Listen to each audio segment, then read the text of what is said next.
Hello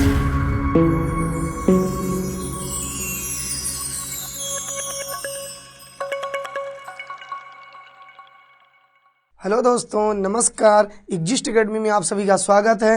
कैसे हैं आप सभी लोग? मैं आशा करता हूँ कि आप सभी लोग बहुत अच्छे होंगे और अपनी तैयारी बहुत ज़बरदस्त तरीके से कर रहे होंगे। जैसा कि आपको पता है कि यूपी एग्ज़ाम बिल्कुल होने वाला है और उसी को दृष्टिगत रखते हुए हमने यूपी के कुछ प्रमुख मेले आपके सामने लिख रखे हैं। हम लोग देरी न करते हुए इन सभी मेलों को अच्छी तरीके से कवर करते हैं और उम्मीद है कि एक मेला इनमें से ज़रूर आएगा आपकी परीक्षा में, ठीक है। और इसी को हम लोग समझने की कोशिश करते हैं। जैसे कि आप देख रहे हैं कि यूपी के प्रमुख मेले। अब ध्यान ये देना है कि पहला पॉइंट जो आपका है वो कह रहा है कि उत्तर प्रदेश में प्रतिवर्ष लगभग 2250 मेले लगते हैं। अगर कह दिया जाए उत्तर प्रदेश में प्रतिवर्ष कितने मेले लगते हैं भैया, तो 2250 मेले लगते हैं, ठीक है। अब इन 2250 में से सबसे ज़्यादा मेला यूपी में कहाँ लगता है, तो सबसे ज़्यादा मेला लगता है मथुरा में। अगर आपसे कह दिया जाए कि यूपी में सबसे ज़्यादा किस जिले में मेले लगते हैं, तो मथुरा में लगता है, ठीक। दूसरा, अगर कह दिया जाए कि उत्तर प्रदेश में सबसे कम मेले कहाँ लगते हैं, तो पीलीभीत में लगते हैं। अगर कह दिया जाए यूपी में सबसे कम मेला कहाँ लगता है, तो पीलीभीत में लगता है, ओके। दूसरा, अगला पॉइंट है, अगर कह दिया जाए यूपी में कुंभ मेला कहाँ लगता है, तो कुंभ मेला भैया लगता है प्रयागराज में, ठीक है।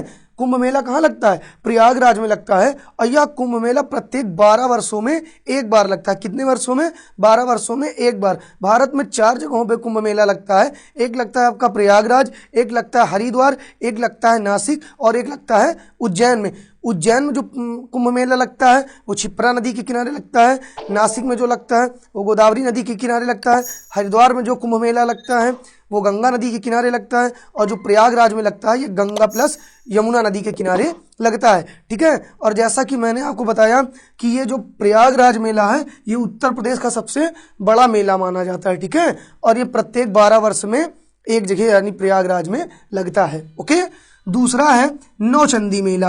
अगर कह दिया जाए नौचंदी मेला कहाँ लगता है, तो नौचंदी मेला भैया लगता है मेरठ में। नौचंदी मेला कहाँ लगता है, तो मेरठ में लगता है। और ये उत्तर प्रदेश का कुंभ मेले के बाद दूसरा सबसे बड़ा मेला है, ठीक है, ओके। और यही ध्यान दीजिएगा, ये जो आपका मेरठ है, मेरठ को ही कैंची नगरी या क्रांति नगरी के नाम से भी जाना जाता है, ओके।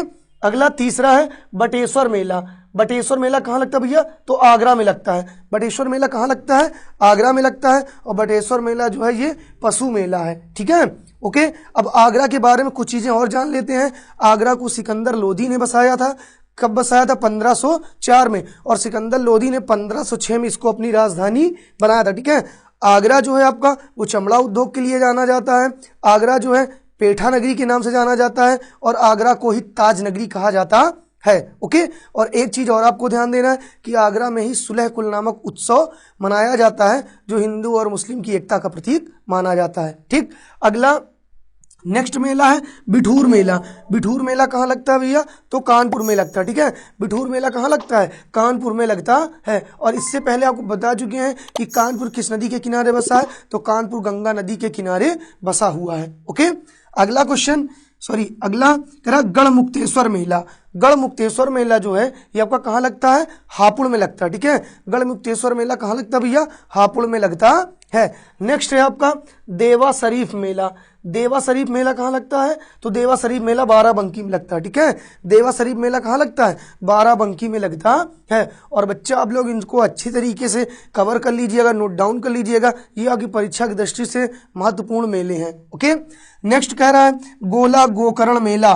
गोला गोकर्ण मेला कहाँ लगता है, लखीमपुर खीरी में लगता है। गोला गोकर्ण मेला कहाँ लगता है भैया, लखीमपुर खीरी में लगता है, ओके। कोई दिक्कत यहाँ तक। नेक्स्ट आता है कालिंजर मेला।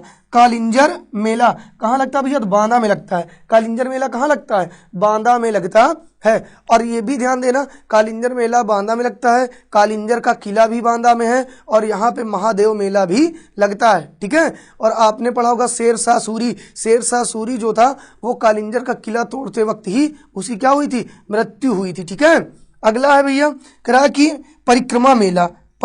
परिक्रमा मेला, परिक्रमा मेला कहाँ लगता है? तो अयोध्या में लगता है। परिक्रमा मेला कहाँ लगता है? अयोध्या में लगता है। अगर कह दिया जाए भैया कि जो अयोध्या है किस नदी के किनारे बसा हुआ है, तो अयोध्या आपका सरयू नदी के किनारे बसा हुआ है। ठीक है, अयोध्या में ही श्री राम जन्मभूमि स्थित है और अयोध्या में ही कनक भवन भी स्थित है। ओके, जो आपकी परीक्षा की दृष्टि से इंपॉर्टेंट हो सकता है। ठीक, अगला कह रहा है शाकंभरी मेला। शाकंभरी मेला, अब शाकंभरी मेला कहाँ लगता है? तो शाकंभरी मेला सहारनपुर में लगता है। कहाँ लगता है? सहारनपुर में लगता है। और आपको एक चीज और ध्यान देना है कि जो सहारनपुर है ये यूपी का सबसे उत्तरी जिला है। यूपी का सबसे उत्तरी जिला सहारनपुर है। सबसे दक्षिणी जिला आपका सोनभद्र है। सबसे पूर्वी जिला आपका बलिया है और सबसे पश्चिमी जिला आपका शामली है। ओके, ये भी आपको दृष्टिगत रखना है। ठीक, अगला कह रहा है कि खिचड़ी मेला। खिचड़ी मेला, अब भैया जो खिचड़ी मेला ये कहाँ लगता है? तो गोरखपुर में लगता है। खिचड़ी मेला कहाँ पे लगता है? गोरखपुर में लगता है। ये भी आपको अच्छी तरीके से ध्यान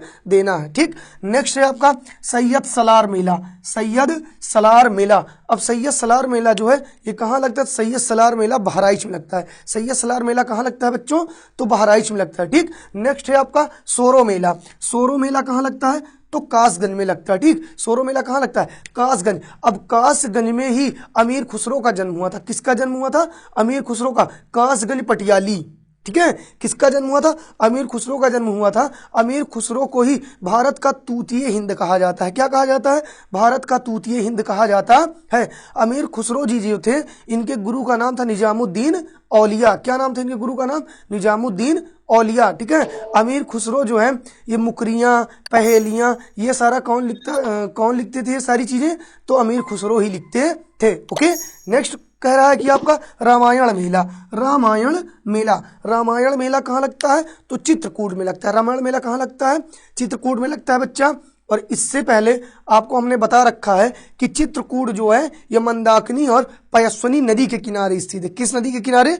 मंदाकिनी प्लस पयस्विनी नदी के किनारे स्थित है। और इसी के बारे में हमने आपको बताया था कि जो चित्रकूट है यहीं पे आपका कामदगिरी पर्वत स्थित है। यहीं पे क्या स्थित है? कामदगिरी पर्वत स्थित है। चित्रकूट में ही एक तीर्थ स्थल है जिसको गुप्त गोदावरी के नाम से भी जाना जाता है। कोई दिक्कत यहां तक? ओके, नेक्स्ट आपका मेला है रामनगरिया मेला। रामनगरिया मेला, अब रामनगरिया मेला जो है आपका कहाँ लगता है? फर्रुखाबाद में लगता है। कहाँ लगता है भैया? फर्रुखाबाद में लगता है। और फर्रुखाबाद यूपी में आलू उत्पादन की दृष्टि से सबसे आगे है। ठीक है, फर्रुखाबाद में सबसे ज्यादा आलू उगाया जाता है। ओके, तो अगला है गंगा महोत्सव मेला।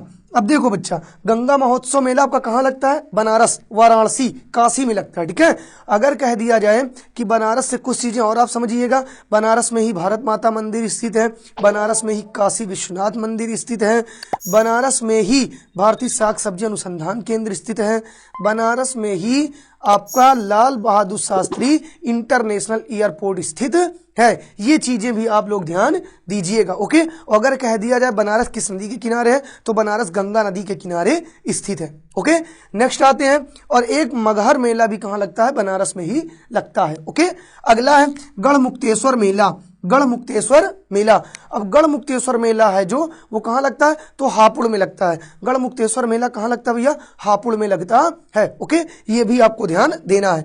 नेक्स्ट है आपका रामनवमी मेला। रामनवमी मेला, रामनवमी मेला आपका कहाँ लगता है? तो अयोध्या में लगता है। ठीक है, रामनवमी मेला कहाँ लगता है बच्चा? अयोध्या में लगता है। जैसा कि आपको बता ही चुके हैं कि अयोध्या किस नदी के किनारे बसा है? सरयू नदी के किनारे बसा है। अयोध्या में ही मर्यादा पुरुषोत्तम श्री राम अंतरराष्ट्रीय हवाई अड्डा भी स्थित है। ओके बच्चा, आप इन सभी चीजों को अच्छे तरीके से कवर करिएगा। और ये सभी यूपी के प्रमुख मेले हैं जो आपकी परीक्षा की दृष्टि से काफी महत्वपूर्ण होने वाले हैं। इनको आप लोग अच्छे से नोट डाउन कर लीजिएगा और रिवाइज करते रहिएगा। मिलते हैं हम लोग नेक्स्ट वीडियो, तब तक के लिए नमस्कार, धन्यवाद।